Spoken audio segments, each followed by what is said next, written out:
Is testosterone the SARMS killer? Greg Doucette just did a video on it, and we're just going to watch it right here. My first thought, though, is no. How could testosterone ever replace SARMs? SARMs are amazing. SARMs are already a miracle. SARMs are already nearly perfection. I've been an advocate of SARMs for so many years. I was the one that introduced it into the bodybuilding community, into the mainstream bodybuilding community. And I think ever since then, we just have more and more data on how effective they are and how few side effects they have compared to steroids, despite the supplement industry and the steroid industry and the pharmaceutical industry trying their hardest to suppress that information. Let's see what Greg says, and then I'll respond. I'm here to say it is. I've been talking to people who sell SARMs, and they say that sales are plummeting. No one seems to be buying SARMs anymore. And why? Because they're buying testosterone. SARM sales are plummeting and testosterone sales are skyrocketing. So I agree to both of those, but I don't think that the people who would normally buy SARMs are now buying testosterone as a replacement to SARMs. I think that a lot of the SARMs users are now using steroids. Like SARMs were a gateway that got a lot of people who would never normally take something anabolic into the world of chemical enhancement, and now they're in the world, and now they're graduating to steroids. And not because steroids are better than SARMs, honestly, it's just that it's a natural graduation. It's like your risk tolerance increases over time. And so like you did SARMs and you gained 30 pounds of muscle, and now you're like, okay, I want to gain more muscle. I'm ready for something more hardcore. And now you step up to steroids. So that's what I'm seeing. I don't think that people are going from SARMs and then back down to testosterone. As far as new people entering the market, yes, I think probably a lot of people are buying testosterone who otherwise would have bought SARMs as a new customer to considering taking something anabolic. But I think what's going to happen is the people are going to be very disappointed in the results of testosterone, and then they're going to reevaluate possibly taking SARMs. So testosterone may end up being the gateway to SARMs. I think we're going to see a lot more people interested in SARMs after they realize testosterone doesn't work near as well as SARMs. Remember, testosterone has, from what I've heard and seen, I haven't seen any side effects from it. So that's the benefit, right? We're always doing a risk versus benefit analysis. So SARMs have huge benefit and very small risk. Steroids have huge benefit and a little bit more risk. And testosterone has a little benefit and no risk.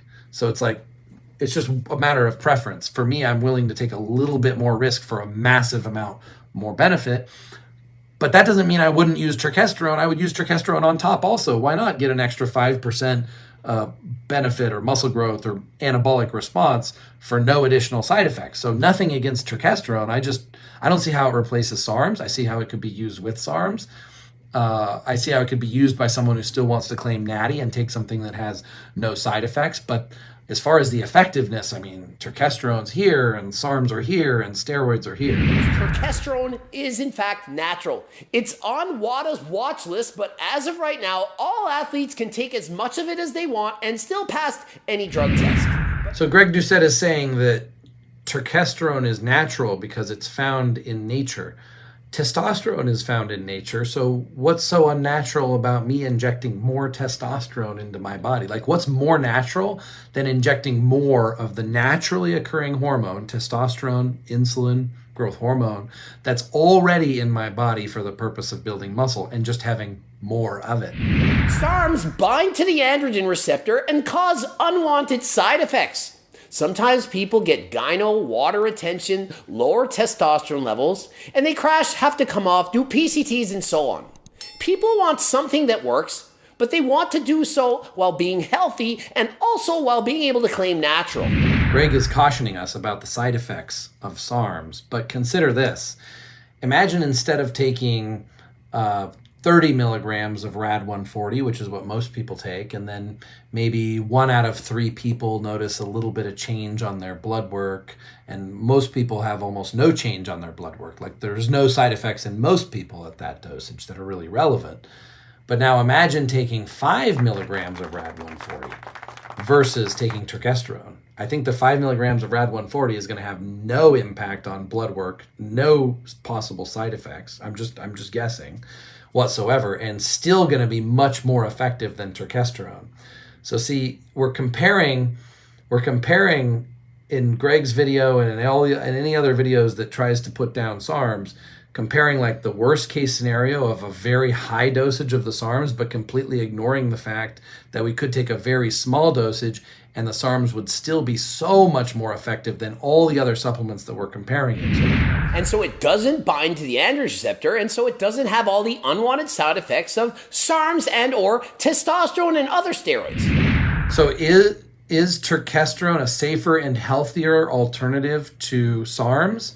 Yeah, in general, it is safer, it's healthier, but like if we're trying to build muscle, let's take someone who is older and they actually have a medical condition for which is the reason why SARMs were created, for people who are older who need to carry more muscle to be able to survive. Like if the disease is like muscle loss, turkesterone's never going to be approved for that. Turkesterone's never going to be strong enough to build muscle in an old person, and SARMs will. So for an older person who needs a prescription for SARMs, once they become FDA approved soon, then are they going to be able to survive as long? Is it going to be healthier for them to take turkesterone? No, in that situation, definitely not. Now we take someone who's 18 years old and they're worried about testosterone suppression, and they're already pretty anabolic and they just want a little bit of extra benefit, then yeah, turkesterone makes sense. I mean, me personally, I wish I would have started SARMs or steroids when I was 21 years old, would have been the optimal time for me to start. Instead, I wasted 9 years of my life as a natty and started when I was 30, which was a huge mistake I wish I could take back. So I wish I could go back and take SARMs. But if I could go back to age 14 and take turkesterone, then I would have. I would have taken turkesterone as early as I could have, all the way up until I was 21, at which point then I would have started SARMs, then a few years later, then I would have probably started introducing small amounts of safer steroids if I could go back in time.